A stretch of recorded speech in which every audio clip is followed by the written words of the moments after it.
Welcome back to this PL Together Lounge Talk. If you're just joining us, I'm Adam Geller, founder and CEO of Edthena, where we build video and AI-powered tools for teacher professional learning. Today, we're talking with the best-selling education leadership author, Doug Reeves. Doug, thanks for being with us. My pleasure. Doug, I want to switch topics now. I want to head to a different one of your books and talk about building to impact, the 5D implementation playbook for educators. And, let's start at the big picture for someone who might have Googled 5Ds, and this is their opportunity to hear from you. What are the 5Ds? But more importantly, why are they necessary for effectively implementing school improvement initiatives? Well, implementation science is really been a growing field, but let me first talk about why it is so important. You've probably all had the experience of hearing colleagues argue, oh, this program works, no, it doesn't work. And the difference obviously is not the program. When it's the same training, the same program, the same materials, the difference is in implementation. And what I learned in a large-scale study that I did was that people think, well, gee, they got trained. We delivered the materials. Isn't that enough? No, it's not. If you don't get to deep levels of implementation, then you're not going to have an impact on student achievement. And the other thing that we learned as a result of that is that you can't deeply implement 40 different things as so many schools try to do. So focusing on a few things is the only thing that gets you to deep levels of implementation. The other thing before I get to the 5Ds that I, of course, must always honor is the work of my co-authors. Aaron Hamilton, who works from Malaysia, is simply brilliant. It's probably the best, most scholarly exposition of implementation science that I've ever seen.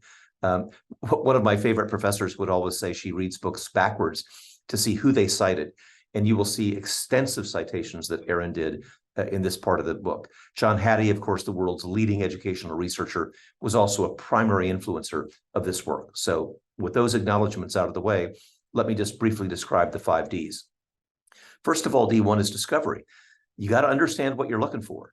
And what a lot of people do is they immediately assume, gee, my problem is math achievement. Well, maybe it's math achievement. Maybe it's English language literacy. Maybe it's student endurance and perseverance. You have to, first of all, discover what the problem is. And I think too often I've seen people jump into different programs without understanding what it is that what the problem really is. Number two is design. And that means that you really identify the various steps of not only design, but I might also say pre-design. What do I need to do in order to implement this? And sometimes that means removing other things. I don't care, colleagues, if you get $1 billion grant, nobody's going to give you a 25-hour day. And so you've got to, in the design phase, identify not just what to do, but what to stop doing. D3 is delivery. And that may strike you as premature, but I think sometimes we wait too long. One of the least popular chapters I've ever written in a book, that book was Deep Change Leadership, was called The Myth of Buy-in. And a lot of people say, well, Doug, we can't deliver until we get buy-in from everybody. If you think you've got buy-in from everybody, no, you don't.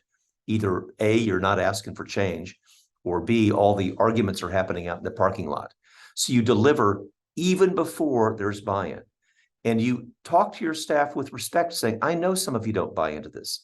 I know some of you don't believe this is going to work. I'm not asking for buy-in. I'm asking for a fair experiment, for the opportunity to do this, find out what works, find out what doesn't work. And I promise you, with the Ds that are about to come, we'll listen to you and we'll then come back and see how we can improve this. So that leads us to D4, which is double back.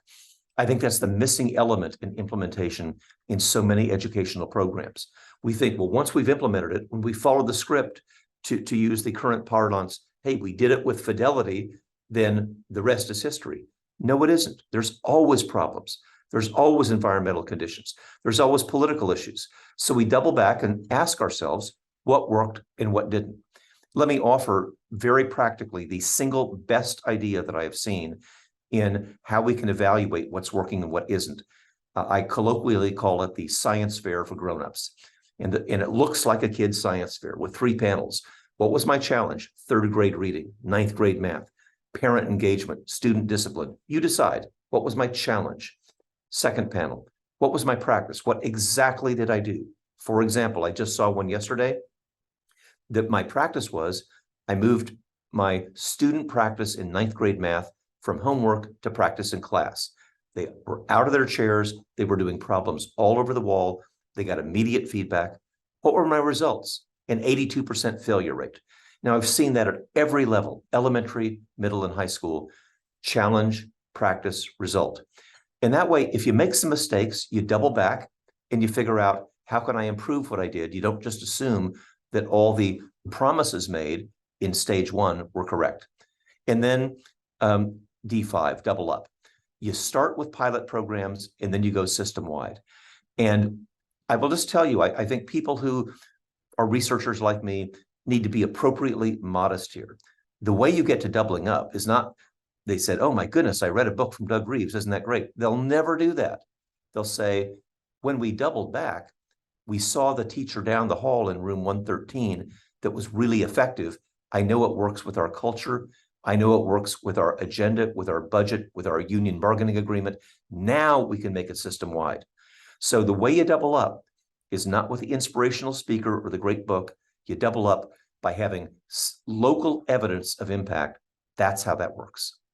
Well, Doug, we need to take a short break. If you're listening to this or watching this somewhere on the internet or on social media and want to find out what we talk about next, head to pltogether.org for the rest of this conversation, as well as many more.